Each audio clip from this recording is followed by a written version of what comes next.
So hey everyone, and welcome to my con report for Star Trek Las Vegas 2024. We have returned once more to the Rio All Suites, and it was great to be back in Vegas. It always is our highlight of the year vacation. Um, we've been going. This is our fifth time in Las Vegas, and our fourth time at the Rio. And it initially was just kind of like a what the hell kind of vacation, but excuse me. But as time went on, it really sort of became our home away from home. I really think we kind of noticed this that one year that we were at the other hotel, Bally's, in 2022, and we went back to the Rio because we found out it was open to do our annual Korean barbecue dinner, which is usually how we cap off that week. And when we went inside, I just felt this sense of relief, just like, we're home. And from that point on, for the last 2 years, it's like we kind of refer to the Rio as our home away from home. It's like it always just feels good to be back there. It always is very familiar, a very amazing hotel with a lot of fantastic food options, and I will get into some of those later. They've been transferred to a new owner as of a year ago, maybe, and they've been refurbishing the entire building, and they're still working on it. When we went there, there was a lot of construction being done in the lobby. They were laying down new carpets. Some of the slot machines were gone for the time being while they were switching them out for the new carpet and reestablishing everything.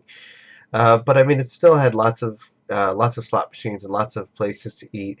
And they also had a new food court area, which had never been there before.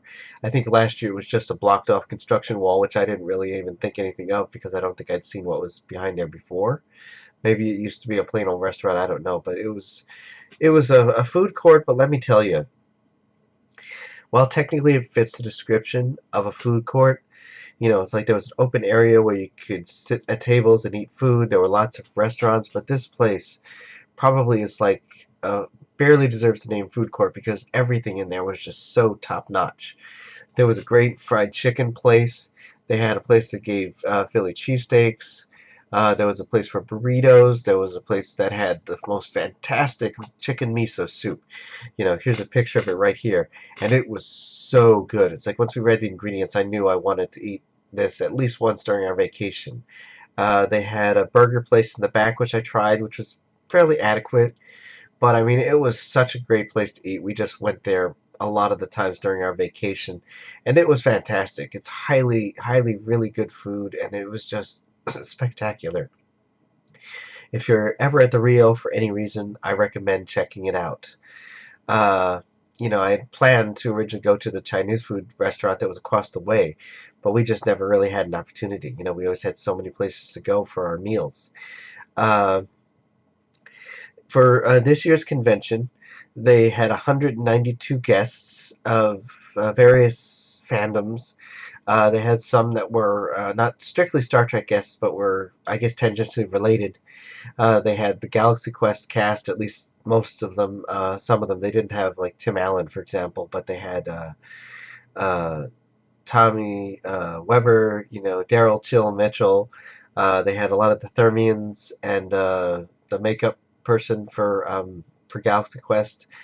They had the cast of 12 Monkeys, which I really would have liked to have done if I had had the opportunity, but I already overstretched my budget by a significant margin, so there just was no way. Um, but they started with having two of them, Kirk Acevedo and Aaron Stanford, who had played Sneed and Kryn, I think. And they were in Picard season 3, part of 12 Monkeys references laid in by Terry Matalas, who had also done that series. Excellent time travel series, by the way. If you haven't seen it, I highly recommend it. It's probably my favorite time travel sci-fi ever. It's just so well done, and it's an amazing series. I love everyone involved, and it's like if it ever pops up again, I would definitely be tempted to try and get a picture with them. I would also say Claudia Christian was there. They had quite a few others, but I know I'm kind of jumping around a little bit. But it was, it's like I have notes here, but I'm kind of also sort of bouncing around a little bit in my terms of topics. But they had a lot of guests, a lot of ones we needed, a lot of ones I wanted to redo because the ones we had done in previous years had been with the thick or thin barriers, and some I just wanted a better photo of. And I think in a lot of cases we managed to succeed. Um, I guess while I'm on that, I will talk about that real quick. We ended up doing a total of 36 photo ops, and I ended up getting total 14 autographs. Now, the original plan had really been for like 20 something, like 20 autographs for the 20 photo ops for the two of us, and I was going to do like six of my own, and we were going to do some groups, and it ended up being a lot more than that. And part of that was just because there were several opportunities that came up that I really felt like I couldn't pass on, and no, I'll talk about that in a little bit. Also, originally I'd only planned to get about 8 autographs. I know I needed Babs Olusanmukun from Strange New Worlds, Santiago Cabrera, a few others, and a couple that I wanted to get a second autograph for because, um, I like having autographs on the wall, but I also like having an extra complete set for to put in a photo binder that I can just sort of flip through. And I mean, it's in part initially it kind of was just to have a backup just in case anything ever happened to the original, which God forbid nothing ever will.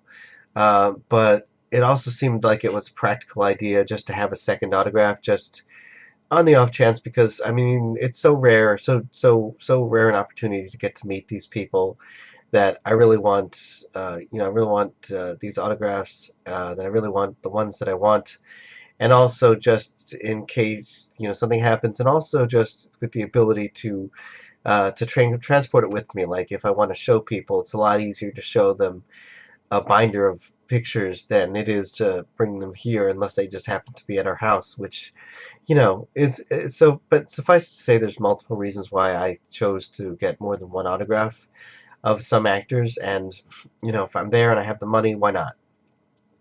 But that being said, I also came across, while I was looking at the photo table, there was a cast shot of Discovery Season 5, which is rare because they don't seem to have a lot of cast shots. They had one of TNG, which honestly looked like the actors had been copy-pasted into the same picture. It didn't really look like it was a picture that had been taken all at once. They had one that I didn't really care that much for. It's like, I really want a print of them all in their first contact uniforms in the conference lounge. I don't know how to get the print, but it was a really good print. It's also in Patrick Stewart's autobiography of the cast of First Contact, I think maybe, and it was just a really good picture, and I would love to get that one signed. But getting cast photos completed is particularly tricky, just because it's so rare that they should all be at the same convention at the same time, or even just at the same, even just at conventions. A lot of the Berman era casts are hard to complete because there's at least one cast member that just never seems to be at conventions. Patrick Stewart is one of them. Avery Brooks, Scott Bakula, and Jolene Blaylock. And Voyager cast, I don't really know. I think the Voyager cast is feasible. I think you could do Voyager. Strange New Worlds you can do, and Discovery, because they all seem to make it to conventions at a fairly regular basis. And but anyway, I decided to try and complete Discovery, and I just was going to originally try and do a couple.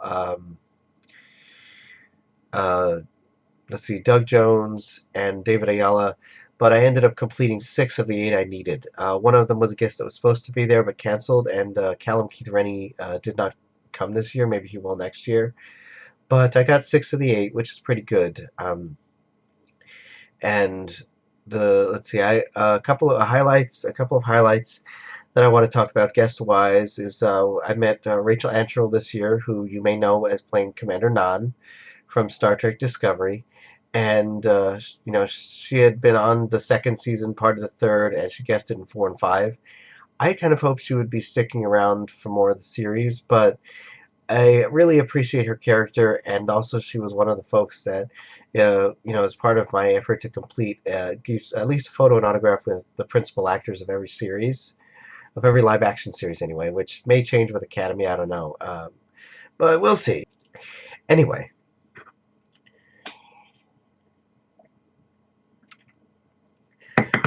Meeting Rachel was a lot of fun.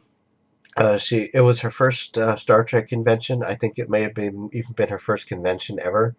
I think she had mentioned being an event before, but I know this was that she hadn't done many conventions up to this point.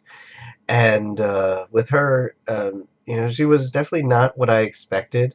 It's like, I mean, I know that they're different from their characters. Obviously, I'm aware of that, but with Rachel, it was surprising because it's like, I mean, I guess it points to her acting ability because it's like compared to when you see Nan and you see the actress that plays her, it's just like it's such a different experience.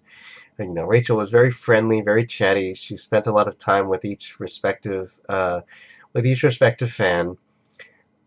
She was very, very wonderful, and I told her that I had been looking forward to meeting her for quite a while, and she was very appreciative, and it was a lot of fun. It was very fun meeting her. She was definitely one of the ones that really stood out. Usually every year I have at least a couple of encounters that really sticks out in my memory, and she was one of them. We also had an opportunity to get a photo with the doctors.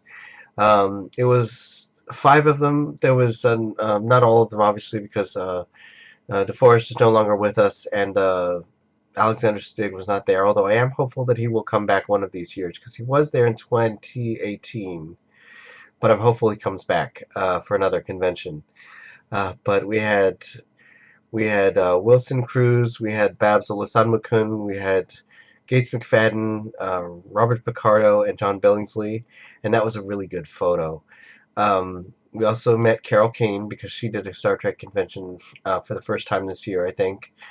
And the crown jewel of the convention for me this year was getting a photo and getting to meet the entire Strange New Worlds cast, which when I was watching the guests pop up as over the course of the year, I started noticing after a while that they were getting an awful lot of Strange New Worlds cast, especially when Babs Olusanmukun showed up. And then I was just like, if they just get Rebecca Romaine and one other actor, they would have the entire group. And, lo and behold, it just worked out, and they had all 9 cast members. So they did a complete cast shot, which I had to do because it was just like, when are the odds that they're all 9 of them going to be at any given convention in the future? So just on the rare chance that this never happens again, I signed us up for that. And, here's what that picture looks like, and it was a really good photo, and I'm so glad that we got it.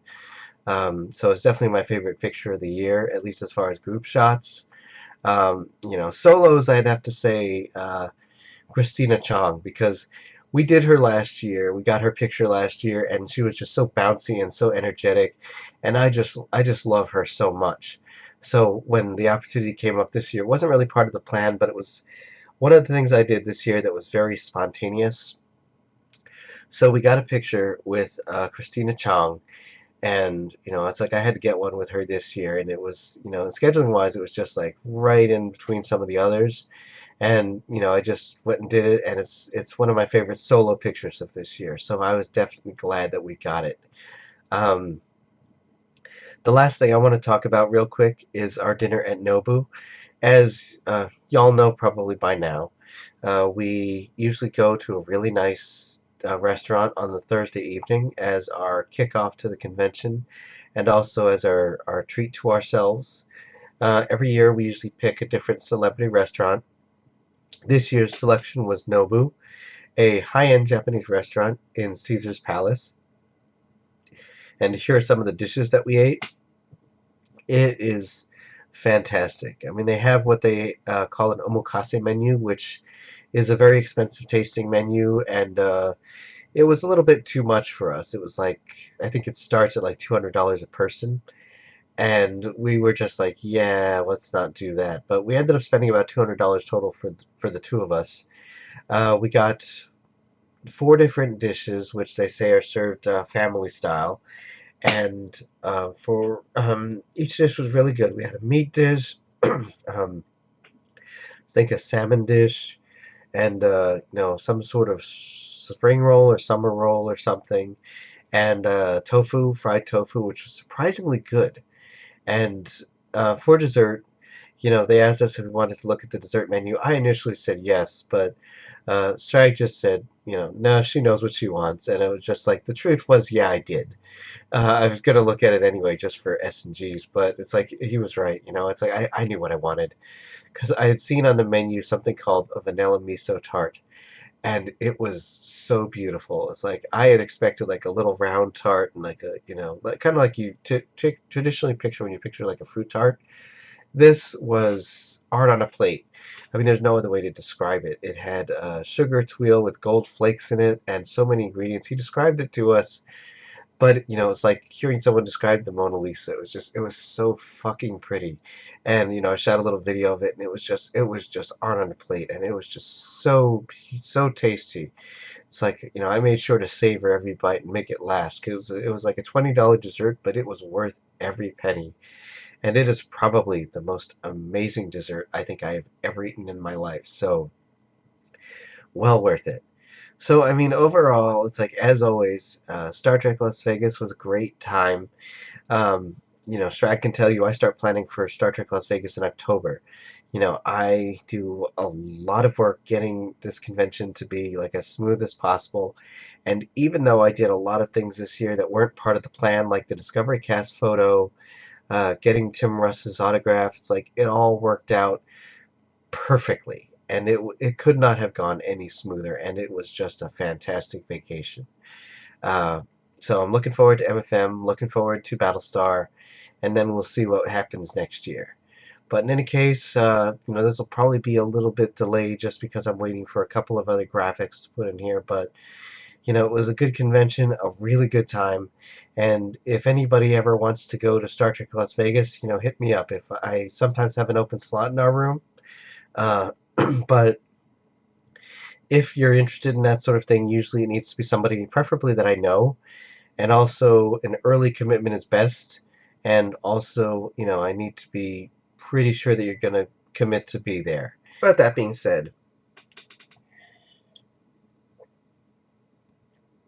if you're a fan of Star Trek, it's well worth it.